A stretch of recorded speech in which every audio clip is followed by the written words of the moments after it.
Last Christmas, while I was working a double shift in the ER, my 17-year-old daughter drove to my parents' house, alone, thinking she'd spend the holiday with family. Instead, they told her there was no room for her at the table. She texted me, "Don't worry about me." But I did. And that's when I realized, if they couldn't make space for my daughter, I'd stop shrinking myself to fit in theirs. What I did next changed everything. I'm Emily Carter, a 37-year-old emergency room nurse, and I'm the only parent to my 16-year-old daughter, Sophie. In my line of work, it's normal to work double shifts around the holidays. For Sophie's sake, I've always handled the conflict with my parents and sister, but last Christmas went beyond what I could have ever anticipated. My daughter had to travel home alone to an empty house after my relatives told her there was no place for her at the Christmas table. My heart broke, but I didn't make a scene. I made a snap decision.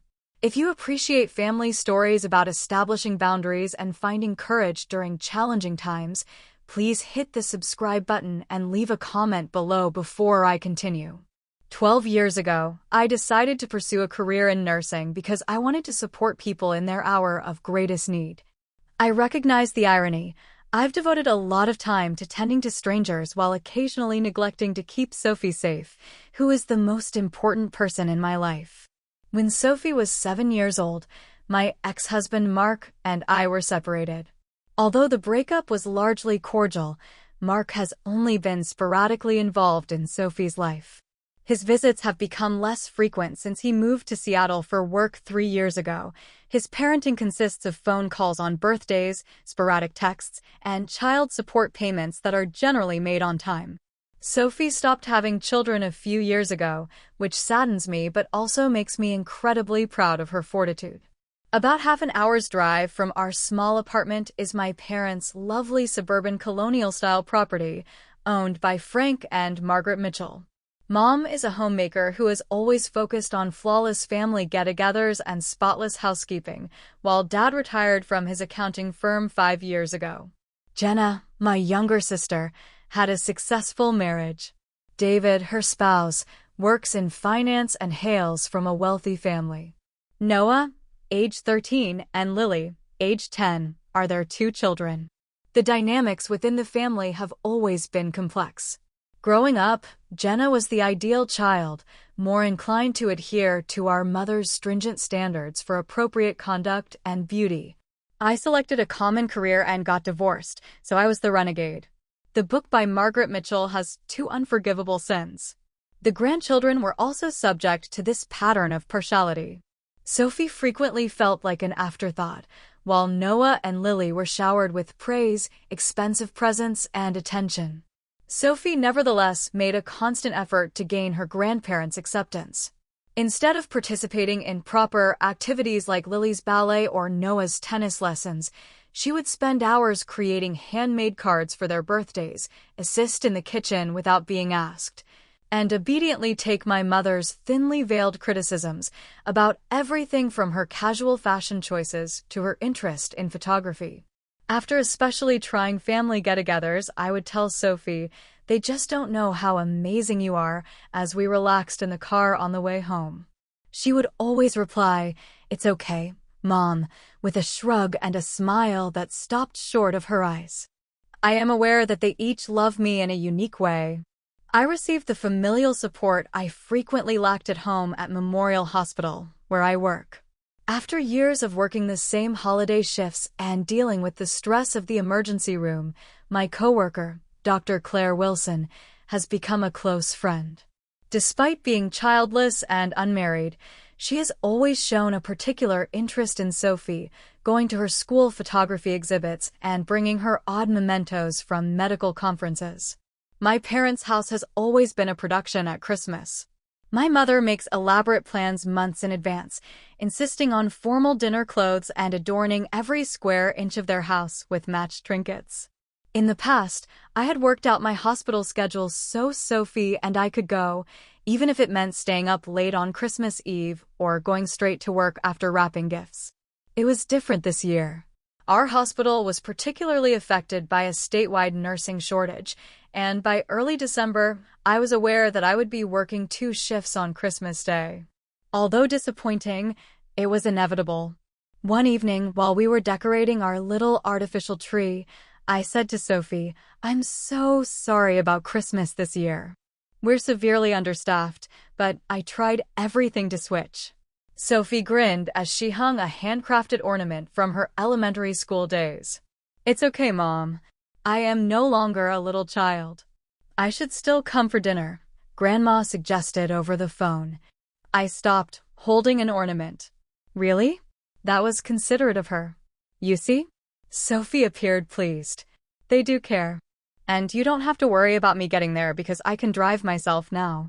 Sophie had only received her license 2 months before, so she was ready to seize any chance for autonomy. I hesitated, though.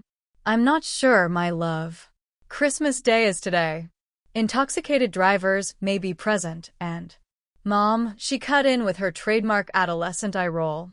"In the middle of the day, the drive takes half an hour. I'll exercise extreme caution." I also promised Grandma that I would assist her in making the cranberry tarts that everyone adores. I grudgingly consented after noticing her enthusiasm. In order to make sure Sophie would be accepted and at ease spending Christmas with them while I worked, I called my mother to check the plan. "She should definitely come," my mother remarked sharply. "Christmas should be spent with family. Although I understand that someone must work, it's unfortunate that you must." I choose to overlook the underlying passive-aggressive tone and concentrate on the practical aspects. "I'll see to it that she brings dinner." "When should she show up?" 3 o'clock. Dinner at 5. Additionally, advise her to dress nicely. I'm making use of the fine china. The matter was resolved. While I worked in the emergency room, Sophie would spend Christmas with my sister's family and my parents. Despite the familiar pain of navigating yet another holiday, I was relieved Sophie wouldn't be by herself. That's what I thought, anyway. Sophie appeared sincere in her excitement about visiting her grandparents' home alone herself as Christmas drew near. She practiced making a sweet potato casserole using my grandmother's recipe, chose a new green sweater that caught her eye, and even wrapped considerate gifts for everyone with her usual care to detail. "You'll give me a call when you get there, right? Perhaps for the 10th time?" I inquired. "Yes," Sophie said, "Mom. And to ease your concerns, I'll text you updates." Sophie's excitement about feeling mature enough to drive herself to Christmas dinner made me put my reservations aside, even though I still had some. She would, after all, be surrounded by relatives who were said to adore her. What might go wrong? There was a rush of last-minute planning on Christmas Eve. That evening, Sophie and I enjoyed a tiny celebration of our own, watching our customary marathon of holiday classic films and sharing a few gifts. With thorough reheating directions written in my neatest handwriting, I assisted her in wrapping the sweet potato casserole in foil. "Do you think the sweater looks all right?" Sophie posed for the question while wearing her new green ensemble, black trousers, and the tiny silver earrings I had given her the previous evening. I tucked a lock of her auburn hair behind her ear and reassured her, "You look gorgeous, sweetheart." Perfect. Absolutely perfect. The following morning came too soon. At 7 in the morning, I was required to report for duty. Sophie walked drowsily to the kitchen to bid me farewell as I put on my scrubs. I gave her a firm hug and remarked, "Remember, drive carefully." She smiled and said, "Text me when you get there, and when I leave, and if anything happens." "I understand, Mom. I'm capable. Proceed to save lives." I tried to ignore the knot in my stomach as I kissed her forehead. "Sophie, I love you. Happy Christmas." "I also love you. Go now, before it's too late." As expected, the ER was in disarray when I got there. We were constantly occupied with holiday-related illnesses and injuries, ranging from heart attacks brought on by family tension to kitchen mishaps.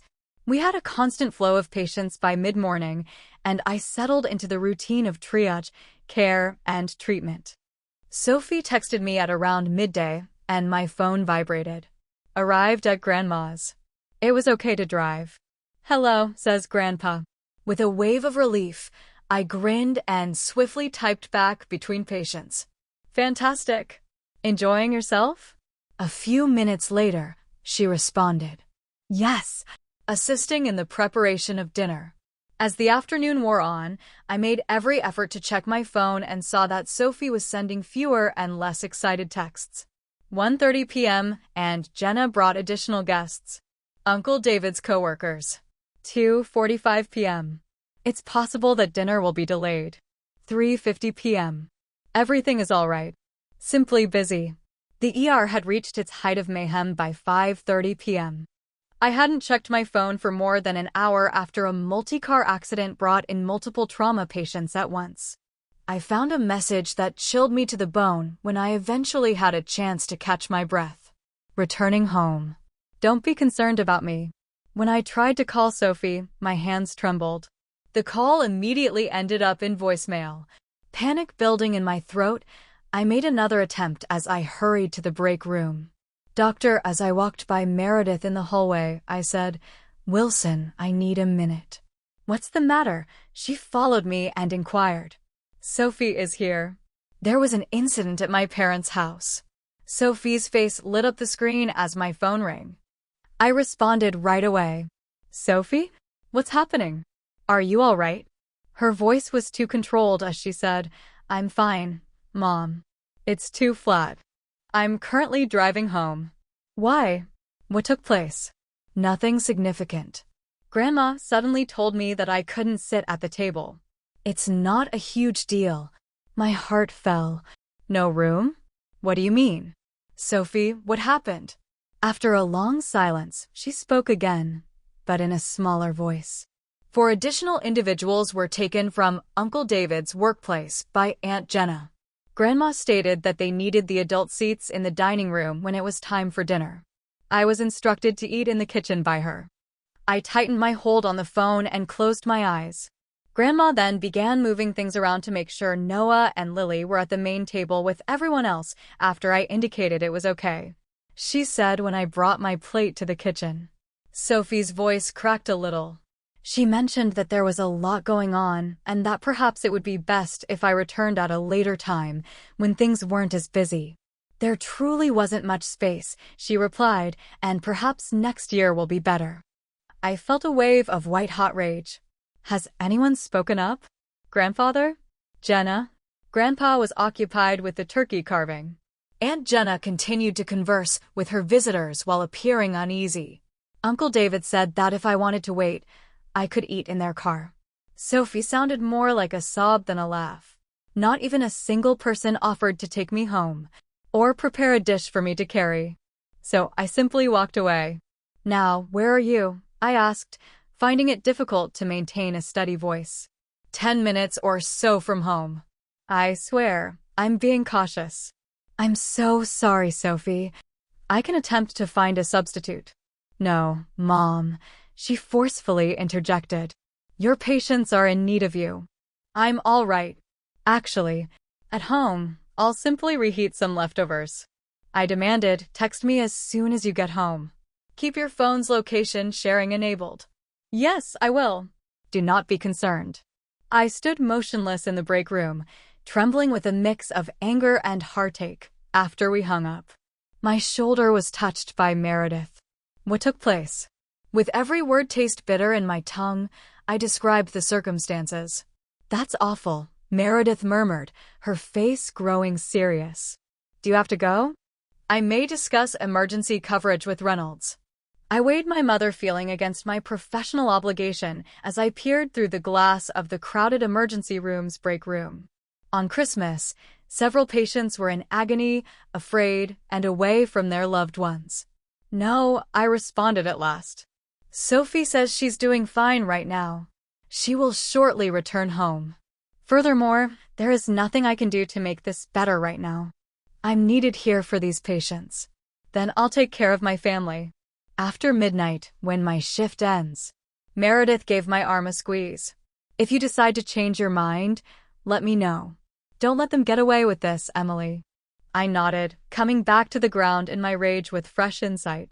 My thoughts relived years of subtle, and not so subtle, mistreatment that I had permitted to persist for the sake of maintaining family unity as I examined vital signs and gave prescriptions.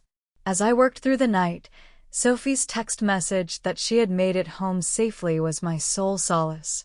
When I could, we messaged each other. Do you feel hungry? The blue container found it contains leftover pasta. Mom, I'm all right. Don't be concerned about me. Did someone from Grandma's call you?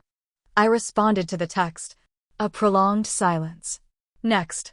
No. That straightforward no strengthened my determination. I gave my buddy Jenna, who resided in our apartment complex, a call during my dinner break. I hate to ask on Christmas, Jenna, but do you happen to have extra food? Sophie is by herself at home, and don't say anything more, Jenna cut in. An army could be fed with the ham that Tom produced. We'll assemble a platter and deliver it immediately. I murmured, my voice breaking with appreciation. Thank you. Under the turtle planter is the spare key. I recall. Don't be concerned about anything. I handled everything during my shift, from an old guy suffering from heart failure to a toddler who had a Lego caught in his nose. My night's last instance was especially moving, a family reunion in the waiting area following a car accident scare that reunited estranged siblings. As they embraced, I heard the older brother say, "Life's too short. Families should support one another." As I completed my charting, those words crossed my mind. Family members ought to support one another. Sophie and I had always supported one another. I should have had hers years ago. It was time for me to take mine. My shift's remaining hours seemed to go on forever. I waited for a message from my parents or Jenna on my phone every time I checked it, hoping that they would acknowledge what they had done to Sophie. The screen obstinately stayed blank. As I inserted in 4 for an elderly patient, memories of past family get-togethers came flooding back, making my hands shiver a little. Noah and Lily were invited to join the adults because they were so well-behaved, while Sophie, who was 8 years old, was sitting by herself at the children's table. When Sophie, then 12 years old, eagerly showed her grandmother a painting that had won a school art competition, Margaret gave it a disdainful look and brought up Lily's ballet recital instead. At the age of 14, Sophie spent hours wrapping thoughtful gifts for everyone. She then watched as her relatives received pricey equipment while she received basic bath items, some of which still had the clearance sticker showing. "Are you okay, my love?" My elderly patient saw my distraction and inquired. I made an effort to grin. Yes, I was simply considering my daughter. On Christmas, she is at home by herself. My hand was patted by the woman. "You're here to assist people. She is learning a valuable lesson about service from that. She will be all right." I nodded, but I couldn't shake the fact. Sophie wasn't simply learning about service from me. I was unintentionally teaching her that it was okay to be treated poorly by those who were meant to care for her. That her dignity and feelings could be compromised. Around 10 p.m., during my break, I sent Sophie another text. "Hey, sweetie, how are you?" "I'm all right. Tom and Jenna brought snacks. They are rather pleasant. Have you had enough to eat?" Yes. In actuality, their ham was superior to Grandma's. Don't tell her what I said. Despite everything, Sophie's attempt to lighten the mood made me smile. "I'll keep your secret safe. I left a gift on your nightstand. Did you open it?" "Not quite yet. Putting things off until you get home." "Well thought out. If at all possible, try to get some sleep. I'll arrive home at 12:30. I'll most likely still be awake." "Mom, I love you." "I also love you. Above all." Unexpectedly worn out beyond the physical demands of my shift, I leaned against the wall and put my phone away. There, Meredith discovered me and offered me a cup of coffee. "Hard night?" She slid down next to me and asked. I accepted the coffee with gratitude and remarked, "Sophie's always tried so hard with them." Each birthday card. Every academic success. She was attempting to win their affection each time she assisted my mother in the kitchen without being asked. "As if you should have to earn love from your own family members." Meredith gave a nod. My mother treated me in the same manner. In reality, conditional love isn't love at all. With the truth hitting me hard, I admitted, the worst part is, I've allowed it. For years, I have offered justifications for their actions. Mom is just like that. Dad isn't aware of these things. Jenna has a history of competition. Instead of defending Sophie, I've made everything normal. Meredith remarked softly, "You were defending your concept of family. The majority of us do it. We persuade ourselves that preserving the relationship at all costs is preferable to facing the issues." With a sudden sense of clarity, I declared, "Not anymore. This is over now." I performed my duties with mechanical accuracy throughout the rest of my shift. The phrases I would speak to my family were created in my head. The deflection is over. No more justifications. No more putting their own comfort ahead of Sophie's welfare. I reflected on Sophie's fortitude, how, even in the most trying times, she never grumbled and always saw the bright side.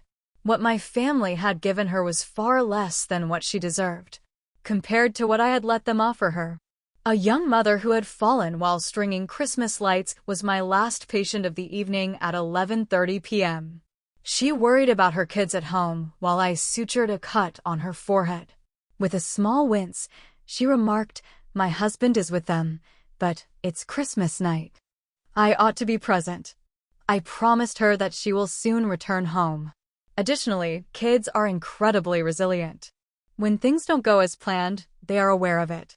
She remarked, "You sound like you're speaking from experience."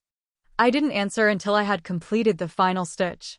My family decided there wasn't enough space at their table for my daughter, so she is spending Christmas night alone. Her gaze expanded. "That's awful. How will you respond?"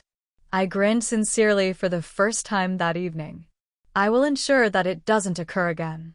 I finished charting and got ready to pass off to the night shift as midnight drew near.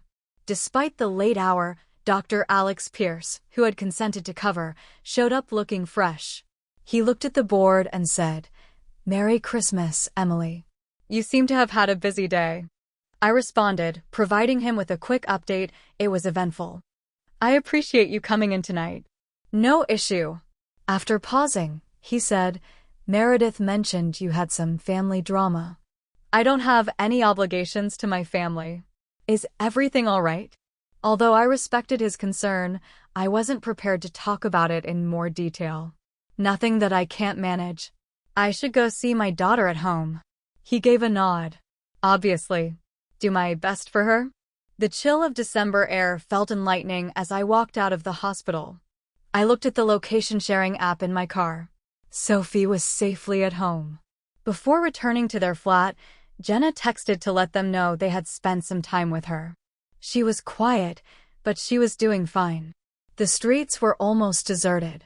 Houses full of families I prayed were kinder than mine, twinkled their Christmas lights.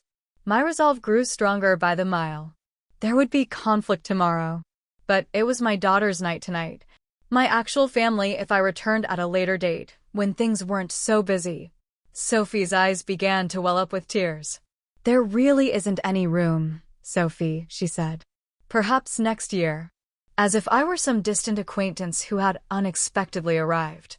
What was said by Jenna? With almost any control over my voice, I asked. She simply turned her head away while standing in the doorway.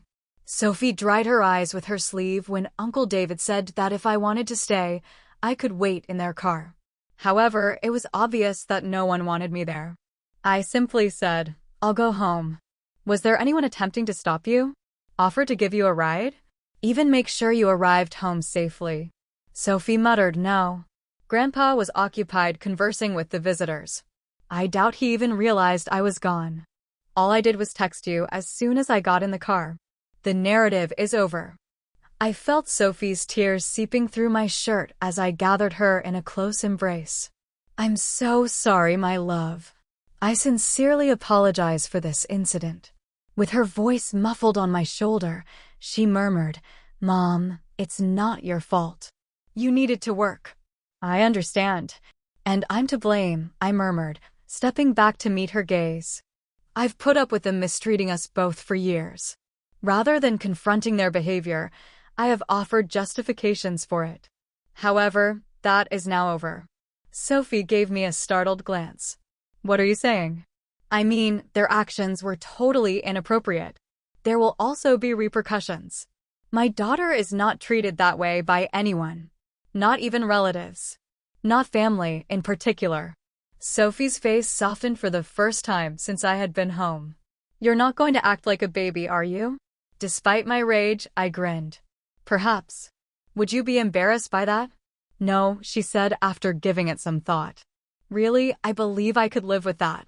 Sophie ultimately changed into pajamas as I got us both new hot chocolate, and we sat talking for another hour. As the discussion came to an end, fatigue overtook us. I proposed that we both attempt to get some rest. May I spend tonight with you? Sophie questioned in a tiny voice that made me think of her younger years. My heart ached at her vulnerability, so I answered, of course. Sophie's head rested on my shoulder as we dozed off in my bed, just as when she was a kid and terrified of thunderstorms.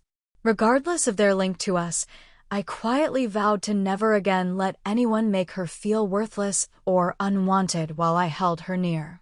When I woke up in the morning, I knew exactly what had to be done. I started putting my plan into action while carefully slipping out of bed so as not to wake Sophie. It was time to demonstrate to my daughter what it meant to stand up for oneself and the people you care about. As I made my first phone call, the morning light came in through the blinds. My desire for a personal day was accommodated by the hospital. They were aware that I rarely requested unplanned time off and that I would never do so without a valid reason. After resolving that, I stealthily gathered the necessities from around the apartment. In order to make Sophie's Christmas more festive, my mother had asked that I gather the Christmas decorations from my parents' house. They went inside a box, prepared for return. I then made breakfast, which consisted of pancakes with chocolate chips shaped like a smiley face, which I used to cook for Sophie on bad days when she was younger. I arranged everything on a tray and placed a tiny vase on the balcony with a solitary red carnation that I had discovered in our tiny garden.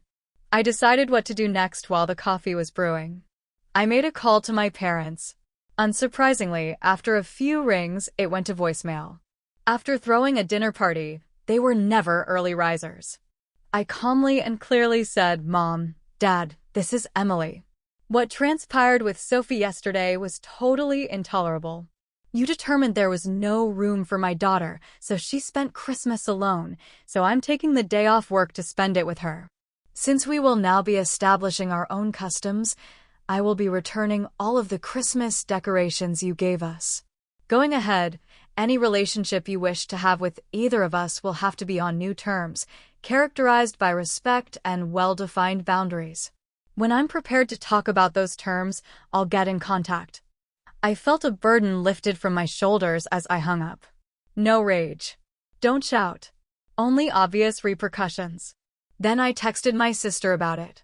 "We must discuss yesterday." Sophie filled me in on all the events. "Your involvement in this has left me utterly dissatisfied." Her reply was unexpectedly prompt. "You're overreacting, Emily." It was awkward and packed. We had no intention of entertaining more people. Sophie appeared glad to return home. I swept my fingers over the keyboard. It is not acceptable for a 16-year-old to drive home alone on Christmas to an empty house because parents were unable to make room for her. Your kids were taken care of. Mine was discarded.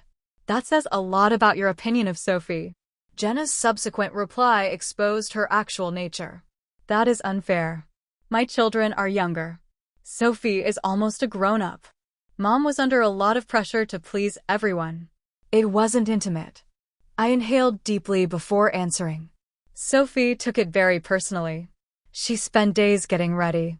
I was thrilled to see my family, and ended up spending Christmas alone while everyone else was having a good time. Nobody even made sure she arrived home safely. Consider how she felt about that. Would you consent to Noah or Lily receiving that treatment? Asterisk, asterisk. When there was no prompt reply, I went on. This goes beyond yesterday. It's about Sophie being viewed as less significant than your kids for years. I gave into it because I wanted to maintain harmony, but that's over now. Things must alter if you wish to continue a connection with us. In a dramatic way. I heard activity coming from my bedroom, so I put my phone down. Sophie looked younger than her 16 years old as she emerged from the doorway, her hair disheveled from sleep. "Good morning," she responded warily, observing my face. "Why are you up at this hour?" I pointed to the tray and said, making breakfast, as well as taking a day off. "I believed we could celebrate Christmas on our own today." Her gaze expanded. "However, your shift." I replied, "It's covered. Today is exclusively for us." Sophie saw a call light up on my phone. "Is Grandma there?" "Yes," I said, cutting the ringer off. "She can wait, though. First, breakfast." We ate pancakes and chatted about everything and nothing while seated at our tiny kitchen table. I wanted to give Sophie a quiet morning, so I kept my calls and texts to myself. My phone rang once more while we were doing the dishes. It was my dad this time. I said I should probably take this. Sophie gave a nod. I replied, "Hey, Dad," moving to the balcony for seclusion. "Emily, what is the purpose of this message?" He sounded truly perplexed as he inquired. "Your mom is not happy." "How did Sophie's day go yesterday?" I gave a thorough explanation of the circumstances without sugarcoating any of them. When I was done, there was a long stillness.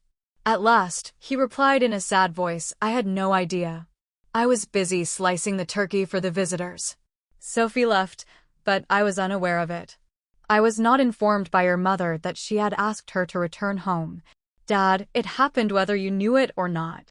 Additionally, it fits into a pattern that has existed for years. It is unfair, Emily. Sophie is adored by us. Dad, love is more than simply an emotion. It's behavior. Additionally, you have all continuously demonstrated to Sophie that Jenna's kids are more essential and valuable than she is." He began to object, but I persisted resolutely. "I'm not listening to justifications or excuses during this conversation. I am informing you of a change in the situation. You must respect us both if you wish to be in our lives. That entails owning up to what transpired, offering Sophie a true apology, and implementing significant adjustments moving forward." One more pause. "Your mom wants to speak with you." "Not today," I responded. "Sophie and I are going to spend the day together. If you like, we can chat tomorrow, but it must be a dialogue and not your opportunity to justify what transpired." Sophie was sitting on the couch, attempting to be casual, when I came back after we had hung up. She had been listening, though, and I could tell. "Is everything all right?" she inquired. "I'm getting there," I told her. "I've told them that if they wish to be in our lives, things must change." Sophie's expression was one of admiration and mild worry. "What happens if they are unwilling to change?" I took her hands in mine as I sat next to her. "After that, we'll start a family somewhere else with people who truly appreciate you." Just like clockwork, the doorbell rang. Meredith was standing there with armloads of grocery bags when I opened it. She raced by me into the kitchen and declared, "Reinforcements have arrived." I packed everything for a traditional Christmas meal. "I hope that's all right." Sophie's face brightened. "Doctor, you didn't have to do that, Wilson." "Remember, it's Meredith outside the hospital," she smiled warmly and corrected. Naturally, I did. Christmas supper shouldn't be missed by anyone. A small turkey, potatoes, vegetables, and a few dessert options were among the ingredients she started to unpack. The doorbell rang once again before I could give her a decent thank you. This time it was Jenna and Tom from the other side of the hall, with their son Josh, who was in college. "We figured you might want some company," Jenna remarked, grinning broadly. "Tom also makes fantastic stuffing." As I welcomed them in, I added, "The more the merrier," giving the phrase a new meaning. An hour later, the smell of cooking and laughing filled our tiny flat. 2 other hospital coworkers showed up, including Dr. Daniel bearing homemade tamales that his mother believed were a must for any holiday celebration, and Nurse Sophia with her husband, James, suggesting that Meredith had evidently spread the word. as everyone made Sophie the center of attention, inquiring about her photography, praising her assistance in the kitchen, and showing her the respect and love my own family had not been able to give her. She went from being bashful at first to becoming more at ease. The door was knocked on again at about 2 o'clock. After answering it, Sophie called out to me in a hesitant tone. "It's Aunt Jenna, Mom." Sophie and I met at the door, where my sister was standing by herself, looking remarkably insecure. "Can we have a conversation, quietly?" she inquired. Sophie gave me a small nod when I looked at him. I said, "Come in. We're celebrating Christmas on our own." Jenna's eyes became wide as she absorbed the entire room and the cozy, joyous ambience. "I can return at a later time." "No," I cut in. "It's okay now if you want to talk. The balcony is ours to utilize." Jenna fidgeted with the strap of her purse once she was outside. "I wanted to say I'm sorry. To you both. To Sophie, in particular. What transpired yesterday was incorrect. I acknowledged that it was, but it didn't make things any simpler for her. I ought to have spoken out when Mom instructed her to go. I know it's wrong, but..." She trailed off. "However, what?" "However, I didn't want to cause a commotion." She looked down. "I didn't want to make things awkward with David's coworkers or upset Mom." Sophie's feelings were subordinated to the comfort of everyone else. That was incorrect. I was astonished by her candor. Indeed, it was. "The fact is, I've always been a little envious of your relationship with Sophie," Jenna added in a hushed tone. "You two are unique. You two are friends, not just mother and daughter. You show each other respect." This degree of sensitivity from my normally calm sister surprised me. She hurriedly added, "That doesn't excuse what happened." "It doesn't. I just wanted to let you know that it's not because I don't care about Sophie. Rather, it stems from my own fears. For years, Jenna, you have permitted your kids to be given preference over Sophie. You have taken part in it." She nodded, her eyes welling with tears. "I understand, and I really apologize. If Sophie will allow it, I would like a chance to put things right." I observed sincere regret in my sister. Sophie is in charge of it. However, any future partnership would have to look extremely different. "I get it," she said. "Can I speak with her?" I summoned Sophie to the balcony so they could have a quiet conversation while I went back to our guests. I saw their chat via the glass, with Sophie's originally rigid stance progressively becoming more relaxed as Jenna spoke intently. They gave each other a tentative hug. Sophie's look was contemplative as they regrouped. She declared, "And Jenna will be staying for dinner." I said it was all right. I respected her choice and nodded. Jenna fit in surprisingly well with the group. She helped out in the kitchen and showed interest in Sophie's hobbies in a way I had not often witnessed. My parents called twice more as the day grew into the nighttime. I ignored the calls and concentrated on the happy party taking place in our house. With additional chairs we borrowed from neighbors, we ate turkey and tamales at our mismatched dining table. We exchanged stories and played board games. I hadn't heard Sophie laugh so much in months. With a sense of satisfaction that surprised me after yesterday's catastrophe, Sophie assisted me in cleaning up after our guests eventually left at 9 o'clock, leaving us with enough leftovers for days. As she loaded the dishwasher, she exclaimed, "This was the best Christmas ever." "Even in light of yesterday's events?" I inquired. After giving it some thought, she gave a firm nod. "Maybe as a result of yesterday's events." "Mom, I witnessed you defend me. Then, out of pure concern for us, all these folks came. Compared to a formal meal when I'm not really desired, that feels more like family." Seeing the wisdom in her words, I gave her a firm hug. "You're correct. Family is not about your ancestry, but about who turns up." "Will you continue to speak with Grandma and Grandpa tomorrow?" she inquired. "Yes," I said. "But to establish boundaries, not to scream or fight. Regarding how we anticipate being handled in the future." Sophie nodded, seeing the distinction. "I'm happy Jenna was here today." I believe she sincerely apologized. I also believe so. If people really want to change, they can. Meredith texted me as we were cleaning and my phone buzzed. It was a great day. Dr.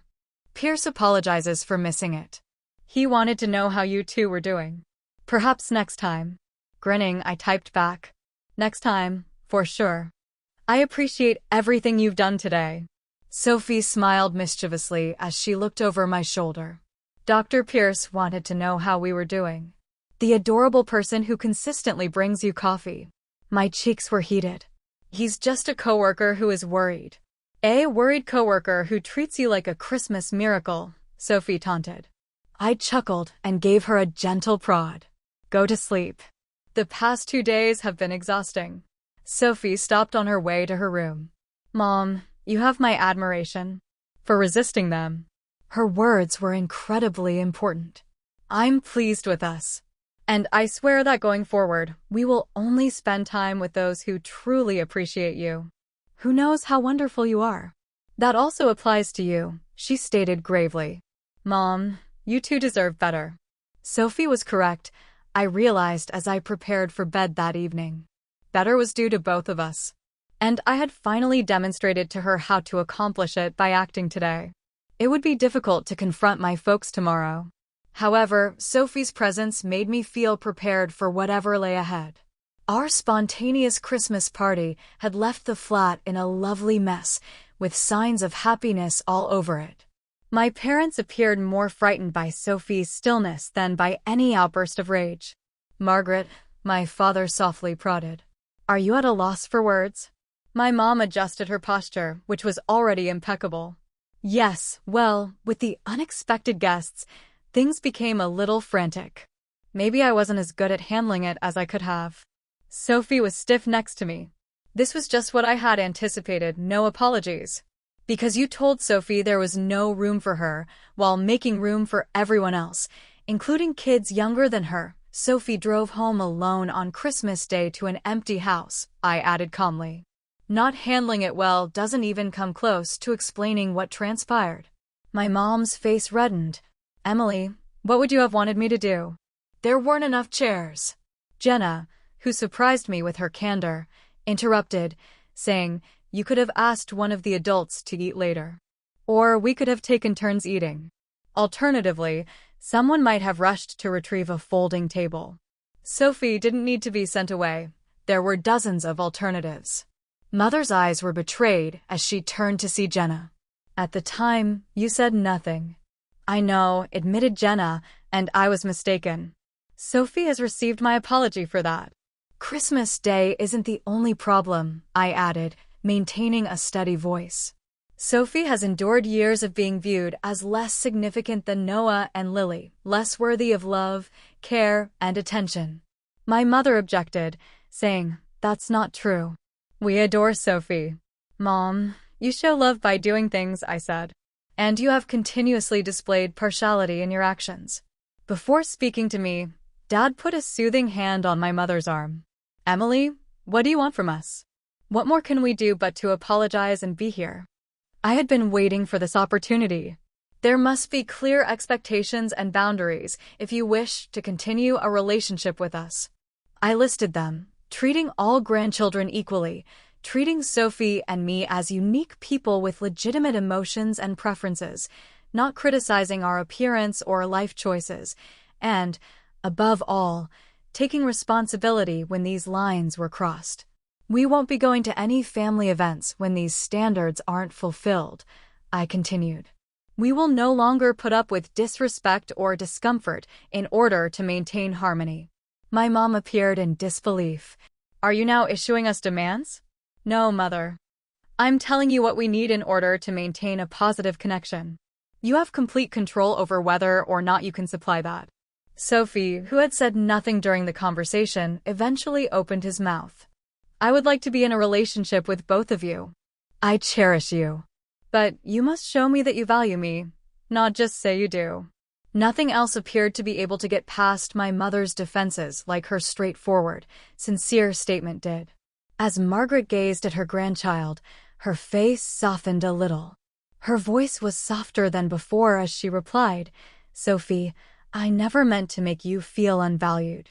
I apologize for what I did.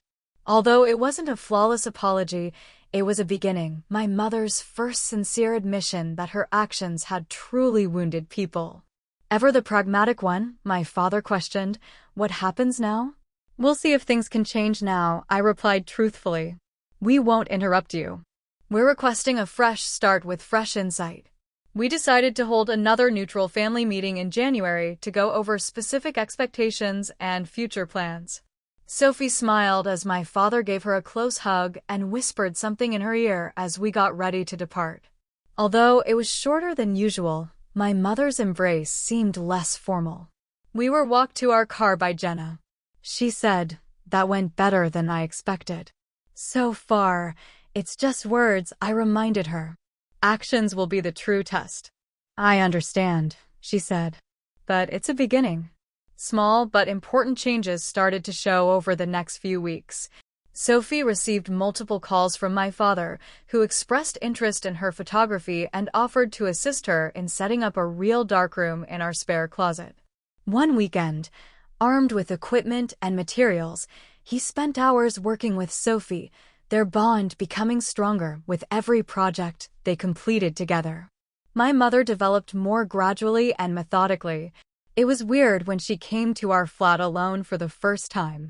She kept making scathing remarks about our cozy living area, her code word for small, and probing me about my professional development. However, Margaret made a conscious effort to ask insightful questions and offer sincere praises when Sophie displayed her most current photos. My mother's invitation for Sophie, just Sophie, to accompany her for lunch and a visit to a photography exhibit at the local museum was the true turning point. Sophie's eyes were full of joy as she got home. With a tone of amazement, she remarked, "Grandma actually listened when I explained about composition and lighting. And she never once brought up Noah or Lily." The biggest surprise was perhaps Jenna's change. She made room for the cousins to grow apart from the dynamics of the adults by asking Sophie to assist Lily with a school photography project. Even in talks with our parents, she started to admit her part in the imbalance in the family and gently redirected when old habits surfaced. I discovered that I was advocating for myself at work in ways I had never done before. I asked for specific days off when scheduling for February arrived, without apologizing or giving too much justification. My coworkers noticed the change, especially Meredith. During a rare calm time in the emergency room, she said, "Whatever happened at Christmas has been good for you. You appear lighter." I said, "I feel lighter." It is surprisingly liberating to establish boundaries. Speaking of which, Meredith smiled mischievously and continued, "Dr. Pierce has been wondering whether you're available for coffee at some point, preferably after work." I experienced a sudden surge of curiosity. Although I had always dealt with Nathan Pierce in a completely professional manner, he had always been nice and unquestionably gorgeous. "I'm too preoccupied with Sophie and my job to think about dating." I answered, "Maybe," which surprised me. "Perhaps I am." Sophie's response to my suggestion of a coffee date that night was enthusiastic, almost over the top. At last, she yelled, wildly raising her hands in the air. "He has been staring at you like that for months." "What appears?" I pretended to be innocent as I inquired. "Really, Mom? When Grandpa came to get me from the hospital that time, he even noticed. He inquired as to whether you and Dr. Pierce were dating." The idea of my father's innate ability to find matches made me laugh and shake my head. "We'll see. It's only coffee." Sophie smiled knowingly and added, "For the time being." A restaurant selected for its neutral territory status hosted the January family gathering. Everyone surprised me by showing up with written notes, demonstrating that they had carefully considered our conversations. Even my mom made an obvious attempt to listen without quickly defending herself, even though she had the worst time taking criticism. We outlined precise expectations and communication standards. In fact, my father, who was always the accountant, made a shared page where we could record worries or problems as they came up, taking care of them before they became more serious ones. The most important part was when Sophie approached her grandmother directly, full of confidence. Despite her trembling hands, she spoke steadily and continued, "I need you to understand that when you compare me to my cousins or criticize my interests, it really hurts. I'm not requesting that you act as though you adore everything I do. However, I kindly ask that you respect my independence." To her credit, my mother didn't sidestep or minimize. She answered, "I understand," after giving it some thought. "Sophie, I'll perform better. I swear." Our new family dynamic kept changing as winter gave way to spring. Every now and then, old habits and mistakes returned. Even now, my mother occasionally made careless comparisons. On times, my father resorted to avoiding confrontations. Jenna also experienced competitive parenting at times. But now, instead of being disregarded, these actions were recognized and dealt with. Sophie thrived in this more wholesome setting. She became more self-assured. As she felt more encouraged to pursue her love, her photography got better. Additionally, she started establishing more genuine bonds with her extended relatives. She even grew close to her young cousin Lily, who, with Sophie's patient encouragement, had started to express an interest in photography. My own metamorphosis was just as significant. The woman who used to keep the peace by swallowing her disappointment and pain suddenly spoke her truth with poised assurance. I stood up for myself at work, which resulted in a surprise promotion to charge nurse that spring. It's true that a coffee date with Nathan led to dinner, which in turn led to frequent dating. He understood that we were a complete deal and was considerate, courteous, and most importantly, sincerely interested in getting to know Sophie. Sophie said, "He understands, Mom," following Nathan's assistance in putting up a challenging lighting configuration for a class assignment. "He doesn't ignore me or make an effort. He is simply real." The word real encapsulated the state of our lives since that traumatic Christmas day. By standing firmly in our value and refusing to accept the unacceptable, we had made room for genuine connections to flourish. Not flawless, not without difficulties, but authentic. Sophie and I were enjoying the sunny June evening on the balcony of our condo 6 months after that awful Christmas. My father had assisted us in starting a little container garden on one of his weekend trips, and it was flourishing.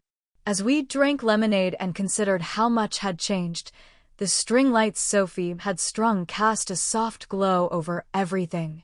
"Grandpa called today," Sophie said as she flipped through her camera's pictures.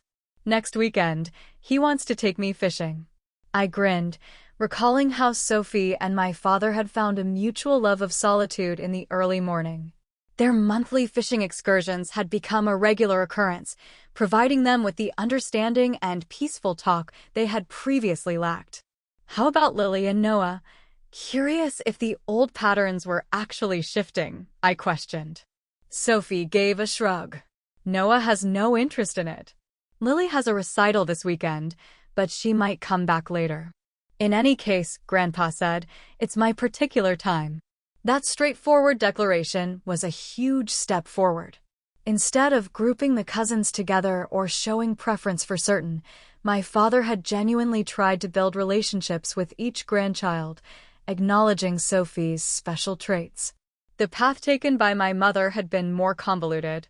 Margaret had resisted change at first, but she had finally come to see the ultimatum as a chance to create a better partnership rather than a punishment. She still occasionally resorted to her old comparison or criticizing patterns, but she now caught herself more often than not, sometimes even in the middle of a statement. Sophie went on to show me the text message. "Grandma texted me about the photography competition." Before I even expressed interest, she discovered the application and forwarded the link to me. Through her voluntary work at the museum, Margaret had learned about the coveted local photography competition. Her efforts to adapt were evident in the fact that she had considered Sophie right away and had taken the initiative to support her desire. Additionally, our relationship with Jenna's family had changed. More genuine encounters had taken the place of the competitive undercurrent. Instead of attending forced family get-togethers, the cousins now spent time together out of genuine interest. In fact, Noah, who is now 14 years old, had approached Sophie for assistance with a school photography project after realizing her aptitude in a way that was previously unthinkable. Sophie said, "Aunt Jenna asked if we want to join them at the lake house in August." "Just something casual," she remarked.